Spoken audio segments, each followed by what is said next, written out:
always loved that business. And, it was never anything that I considered. My freshman year of college, I went to Hampton. You go to HBCU, and you can do hair. You have Lord Cloud, the lead guy, the pizza delivery guy. So I really fell in love with the business. My father was an accountant in the music business. And he actually created the first royalty tracking system to track royalties because musicians were getting ripped off and were never getting paid. So he was a little bit like the Robin Hood of the jazz music business. And, the thought of me not going to law school was like, I was like, Dad, I really love this hair business. And he's like, oh my God, you're at prep school, you go to college, what and I was like, and my father's famous saying was, how much and by when? He says, a business versus a hobby. If it doesn't make you money, it's a hobby. Don't confuse the two. So that was kind of like my orientation. It's like, and he would say to me, I don't care how you feel. Show me the spreadsheet. What's the bottom line? And it's funny because, I've trained, so we do business with Empire Beauty School chain, and I've trained probably 87 of these schools. So I go in, and these are like my people, right? So I'm left-handed, which is a little bit like your left brain, right brain, which is like the curse and the blessing, right? And I say to them, so who wants to own their own salon? And like 80% of the people raise their hand, and I say, does anybody know the profit margin in the salon business? And everybody's like, Curious George, like what? What does that mean? It's like, okay, so I get it, we're all artists, but at the end of the day, and I'm considering for all of you lovely ladies opening a salon here in Newark. That's another conversation. Since I haven't done that in a while, I will do this jump later. But anyway, it's really important. I think, Stephen Covey talks about start with the end in mind, okay? So I think that, for a lot of the questions that are asked, for instance, if you're going to open a business and you are going to sign a lease, there is a return on the investment. What does each square foot of that building cost you? What does it cost you to pay your support staff? And I'm like really anal. If you work in my salon, we got goals. On Tuesday by 10:30, you better check that list, because if not, I ain't getting paid and you ain't getting paid. If this square footage requires this amount of money per minute, however you break it down, and it ain't happening, then it ain't happening. Then it's a hobby. So that's number one. I think, when you guys talked about sometimes you just have to bootstrap stuff, you kind of do. Like you just got to kind of go for it. I think that there's a lot of amazing information here at Rutgers. The Mintel report. Anybody familiar with Mintel? So, there's a lot of statistical reports, which is how most large companies basically figure out what's next, what's trending, right? So Mintel's a perfect example. You can spend for that report, and if you're a student at Rutgers, you actually have access to it. You can spend from $6,000 to $12,000 to find out any behavior of any consumer, anywhere in the world. Can you repeat that, please? Mintel, it's the Mintel report. So in the business that I'm in, or the business that I've been in for most of my life, there's a report called IRI. So anytime you scan anything in food or drug mass, Walgreens, Rite Aid, Walmart, Target, blah, blah, blah, it shows up on a report, okay? So, the P&Gs and the L'Oreals and whoever else, they study that report. Now, they're slow to move, which is doesn't surprise me. So I always say that if there's a trend in a market, there's probably like a 6-year trajectory. Okay, so if you get in that trajectory, once they notice it, now they pay attention, it takes them 3 years. So you got about 8, 9 years to make it happen, okay? So, let me back up. So I opened my first salon, I was on Claro's National Style Team as a hair color educator. We did $1.5 million dollars in business in that salon. We had a staff of 40 people, 17 stylists. It's like running a nightclub. It looks like it's fun, but it's hard work, right?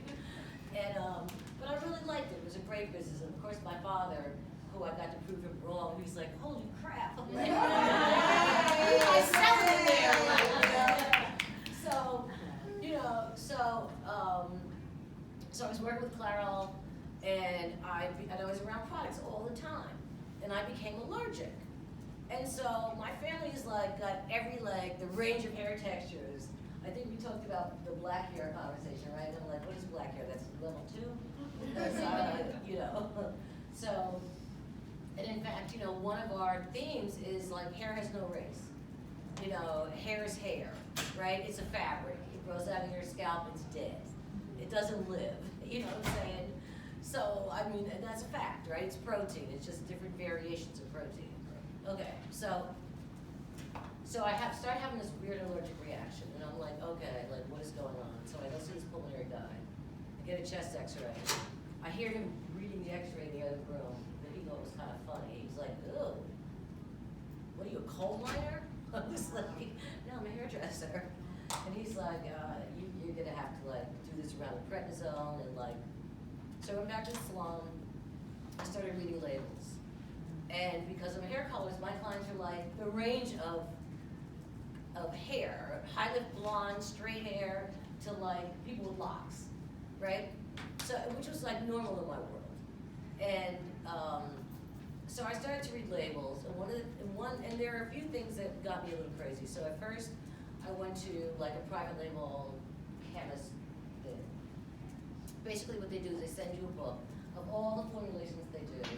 And the first thing they say is, who's your demographic? Well, that's a stupid question. But the hair business has always been very segregated. Well, we can get to that later, maybe.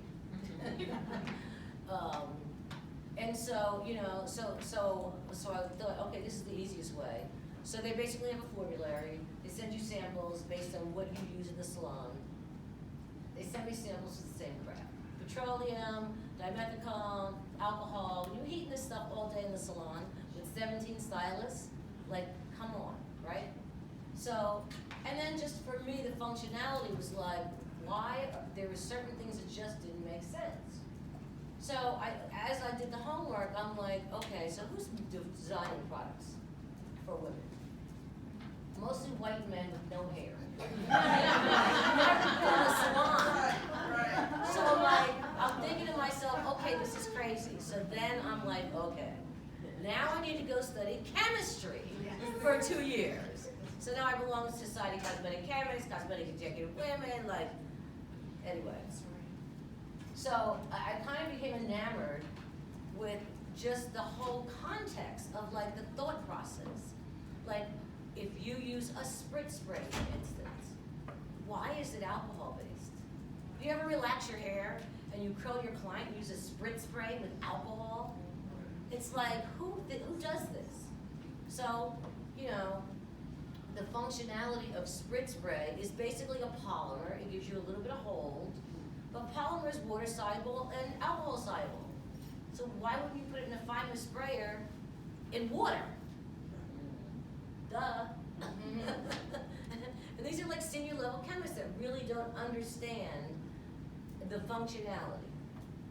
If you're new to the business, you gotta know your client.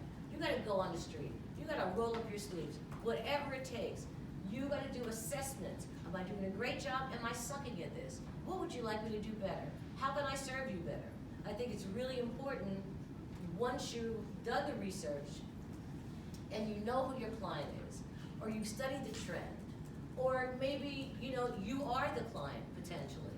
So there's a void that you see and you want to fill the void, right? So I think that there's a lot of stuff to consider. Okay, so I started making some products. One of the things that I was kind of pretty amazed about were natural ingredients, right? So the molecular structure of natural ingredients, they have a smaller molecule, they are easier to penetrate, your body uses them in a very different way.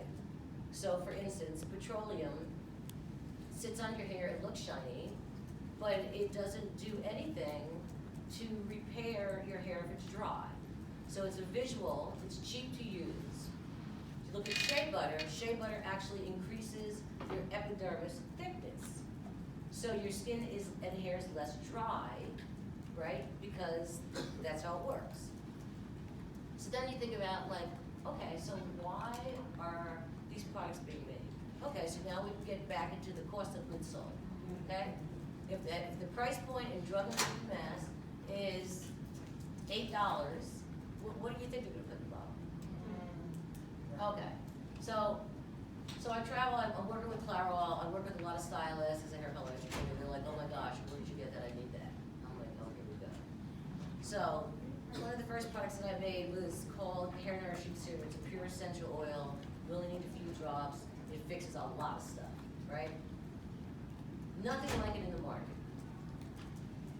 I actually sat with the chemist from Clairol and showed it to him, and he said, you're never gonna be able to make money off of this. It costs you too much to put your cost of goods sold, and you're gonna have to charge so much that, like, it won't work. Long story short, we made a lot of money off of that product because it was effective. And we looked at things like, you know, scalp issues. A lot of women have contact dermatitis. They have a fungus, which is highly contagious, which I don't know if anybody's ever used Nizoral shampoo. It used to be a prescription. It's like if you go to the sports club or the Y and you walk in the shower and somebody was in there with athlete's foot, you got athlete's foot. Fungus is like highly contagious, right? So I used to see that whole trend in salons. Like, that's like a whole other scientific thing, but. So, we made a product called Scalp Nourishing Serum. One of the ingredients is cedarwood. Cedarwood is the strongest anti-inflammatory, natural, that you can use. Fix the whole problem. So now I start selling to my clients, then we start selling to salons, then we start selling to Whole Foods, then we sell to the vitamin shop. Okay, so now you have to have $6 million worth of liability insurance. And you have to make sure you set products to stability so that they don't grow anything. And somebody uses them in the shower and now they're like have an eye problem. And it's, you know, so kind of, you know, even your bottom line, whether it's your accounting team or whether it's your legal team or whether it's whoever, you know, it's really, really important because, you know, as the company grows, your expenses grow. So it's really important. I think one of the things that we probably don't think about is like, when we get in, are we getting in to get out, or are we getting in to stay? And I think that that is a really important piece. You can make a great living in business. Do you wanna build a $80 million business? Because then the conversation becomes very different. So we sell all over the world. I opened the market in Europe. And it's kind of interesting because, you know, we live in this country and we kind of live like in this like box about hair, right? And I go to Amsterdam and all these women look like everybody in this room and they all speak Dutch. And I'm like, where are you guys from? Suriname. I'm like, wait, where's that? You know, you go to Paris and all the women speak French. And they're from Angola, or they're from, you know, and so, you know, the beauty conversation is a global conversation. The need for great products is a global conversation. And I think that as an entrepreneur, there are so many things to consider. And, okay, so let's see.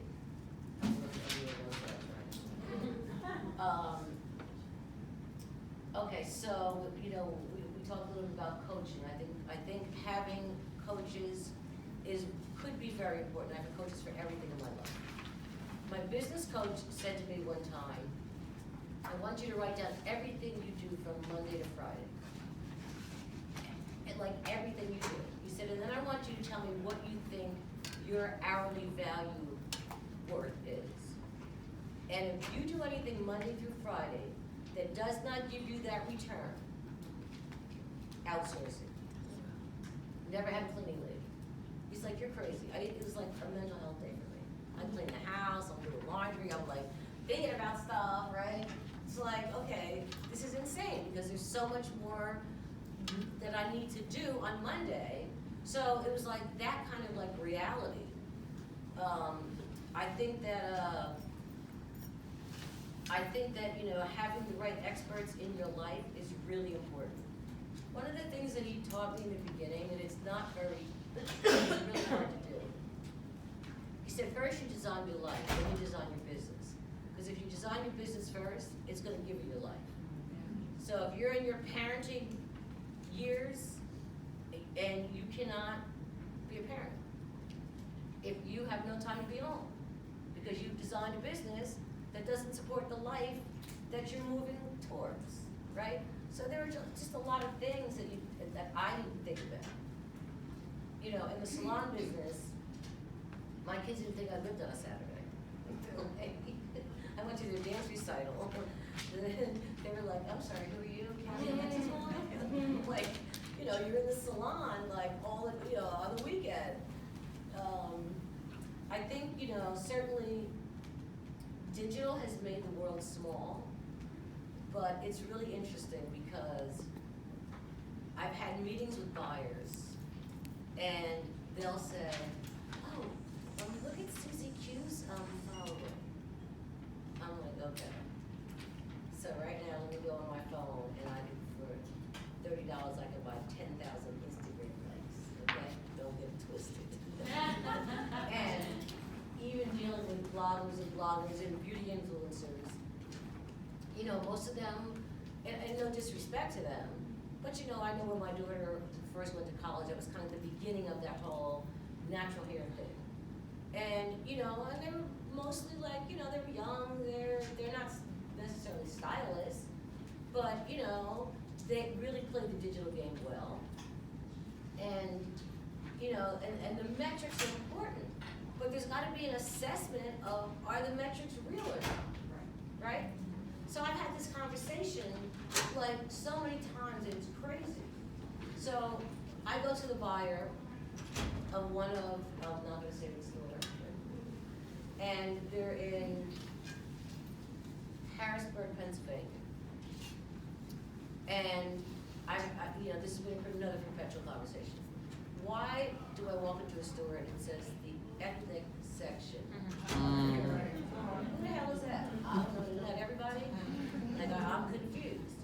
And so I used to have like this ongoing battle, like, because it's so obnoxious and rude and inappropriate that, and the buyer said to me, well, it's pretty much white men that, are on the board. I said, well, I'll tell you what, if you go on Instagram and tell all the black women to go and rip that sign down and shoot the video. And I bet the shareholders that pay for the white men on the board will do something different, okay? So, there's so many pieces to the puzzle, and it's interesting because, just like, what we were saying earlier, what Abby was saying, it's like, you see stuff from a distance. I had a conversation with the same buyer. I said, listen, if you check the 2010 census, for the first time in U.S. history, more than 50.5% of America was not white. Y'all are in the minority, sorry. So I want to know why that 20-foot aisle looks like it caters to I don't know, not, I don't know. Because they already defined our section in the back, and that's only 4 feet, okay? And so what I mean by understanding the behavior of your consumer, Target looks around on this IRI data and says, hey, relax yourselves down. What are these girls doing? Oh, let's look around and see. What do we like, this friggin' subculture? Basically, okay? So they get these expensive reports, they look around and they're like, let's do a test and see what happens. Obviously there's something here. Okay. We go in for $5 grand, I think, on the end cap. The end cap is like $18 million. Now everybody wakes up, okay? And the fact of the matter is that the natural hair business, product business, has been the biggest growth sector in beauty in 30 years. Wow. Fact, okay? Okay, so you do the grunt work, you second mortgage your house, you get a line of credit from Santander, you set up your own manufacturing space. My kids thought that everybody like made relaxer in the basement when they were folding laundry, like, that was like normal, right? Like, you don't have a manufacturing facility in your house? Like, then you go to, you build it, you build a whole facility, and which basically is part of your collateralized line of credit, because now you got $500,000 worth of equipment, and you're doing all your, it's just a lot of details, and so you work really hard, and then you get to this point where you're gonna need money. Probably gonna need more money. Maybe you don't really know how much money you're gonna need to grow this, but there are things that happen, such as you sell it to a store through a distributor. The distributor gets paid 10% on the invoice. If for any reason you don't get the turns on that shelf, the store pulls your stuff off the shelf, throws it in a big box, puts it on the loading dock. The diverter comes, takes all the stuff for free. They send you the bill, okay? We had this experience one time. We said, we made an 8-ounce bottle of shampoo. We said, you know what, let's give our consumer more value. We'll make it 12 ounce. Well, who knew that if you wait for the whole sell-through cycle, that, okay, that's better. They said, okay, great, when are you gonna ship us? Well, we had $40,000 worth of product on the shelf. They pull it off, they don't send it back. They dump it in the box, the diverter picks it up, they send you the bill. Now, here comes the next thing. Now there's Amazon. So who are the diverters? Now your crap is everywhere, discounted. So now it affects your on-shelf sales, right? Yeah, Dan is right. Okay, so, it's like, okay, so there are a few other things. Okay, so one of the things for me that's really important. Okay, so I'm writing a book called Calm Down Girl. And it's really about women, about beauty, it's not about pretty. It's really about women in personal development. And really going, doing the work to really figure out who you are and what's important to you and what's the legacy you'd like to leave and what's your contribution. And because that is fundamental to know to get paid. And if you work with an investor or a bank or a team that does not have your core values, they gotta go do that. So, it's really important. And, so at one point we got an investor. It was a stupid choice. It's a long story. So, and the reason that I say it's really important to know is because I had a CFO who was like the investor's homie, who was babysitting the investor's investment, but apparently there's a little bit of money going out the back door. Like a few million. So I've been in litigation for a year to get this resolved, and I shared this publicly for the first time, but only because, it's kind of like the reality TV shows. They look all sexy, but it's like, it's a lot of work. And that's why I say, you can make a great living, you can design any life you want as an entrepreneur. So when you get in, think about the get out. It's really important. There are multiple companies that I've seen this happen to. I'll talk about Carol's daughter, Lisa Price. Same thing. I know her well. Did everything right. She wrote a book that endorsed by Jada Pinkett. She was on Oprah. She had a store in Harlem doing $3 million. This opportunity came on the Zen Cap. She got some investors, made the company insanely top heavy. which reduced her bottom line. And they sold the company in bankruptcy to L'Oreal. Okay? Whoa. So it doesn't matter if you're 70 million, if it costs you 69 million to make 70 million, you didn't make no money. That's right. Okay? And so, I mean, and that's the reality. And and it's like you give birth to the baby, and then the guy comes and takes the baby, and it's like, bye. You know what I'm saying? Right? But, and it goes on all the time. Because, and just so, I'm saying this just to be aware. Whether it's an equity fund or whether it's private investors who have a lot of money, you ain't no risk to them. They need to write off anyway. So my thing is give it to our not-for-profit. We do some good stuff for women and the community. But, there is a lot to know, and there is a lot to think about what's important to you and what you value. And, so my friend Josie here, we started a not-for-profit sort of a little bit by accident. Yeah. To fund education for women. So actually my daughter graduated from Rutgers, Newark, and the young woman that we financed graduated from Rutgers, Newark. And my CFO basically said, so we did an Indiegogo, we did a video, we sent it to the department directors, they found some financing, she had some immigration issues, it was a little complicated. But anyway, you get a little gangster, so it's like, all right, y'all got some money. My CFO was like, we're not interested in philanthropy.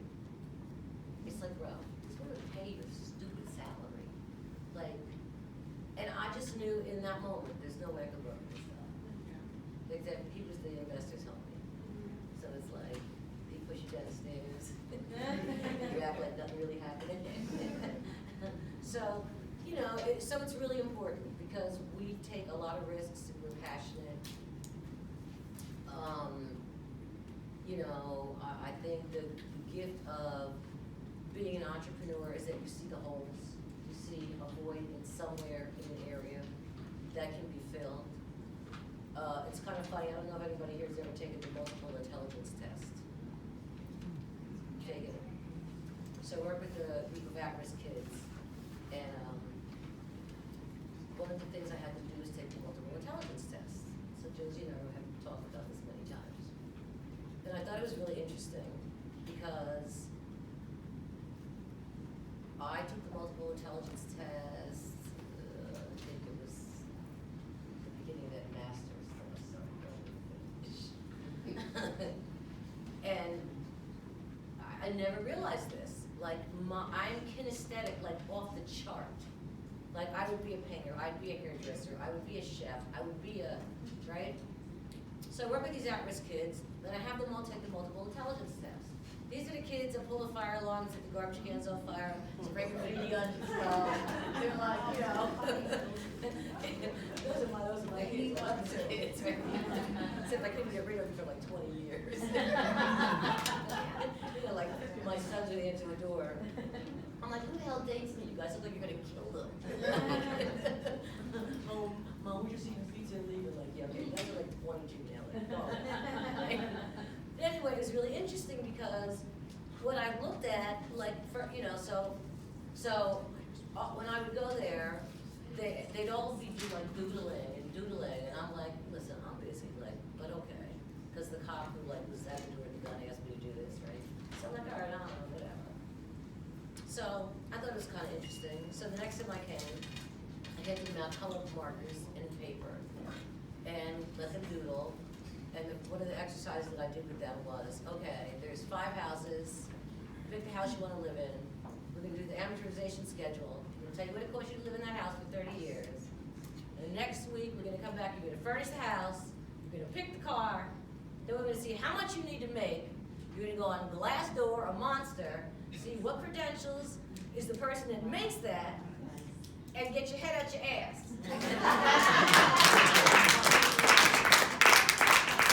Where I look from right now, it ain't gonna happen. It's just me, okay? Now, next week come with your grades. But it was interesting because I would make them hand in this paper that they were doodling on. I was like, oh my God, these kids are artists. Like, and I'm like, there's no, it's like when you're an artist, somebody's got to reel you in. It's got to be your team. It's got to be, the people around you. And you certainly have to be very accountable and very coachable. If you screwed it up, you say, I screwed it up, or how do we fix it, or whatever. But, it was just fascinating to me because I was like, who would think? I can't draw a circle. I was like amazed at the stuff that these kids could do, but they're like all over the place. So if you reel them in, and we're talking about this with the not-for-profit, and it's a how much have I won conversation.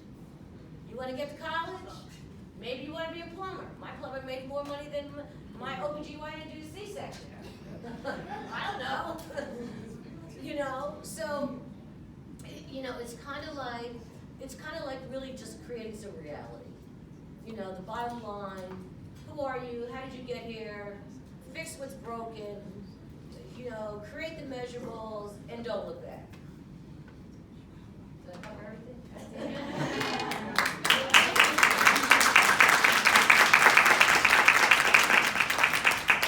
Yeah, I think I about covered everything. Yeah, I think that's probably everything.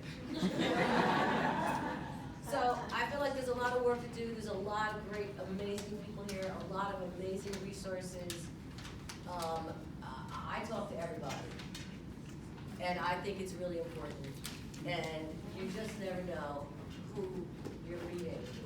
And I do a lot of events, and people give me their cards and say, could you please call me? And I always, I'll tell them, text me first. I'll give you my number so I know it's you. But, it's important because you never know. You never know. So, thank you all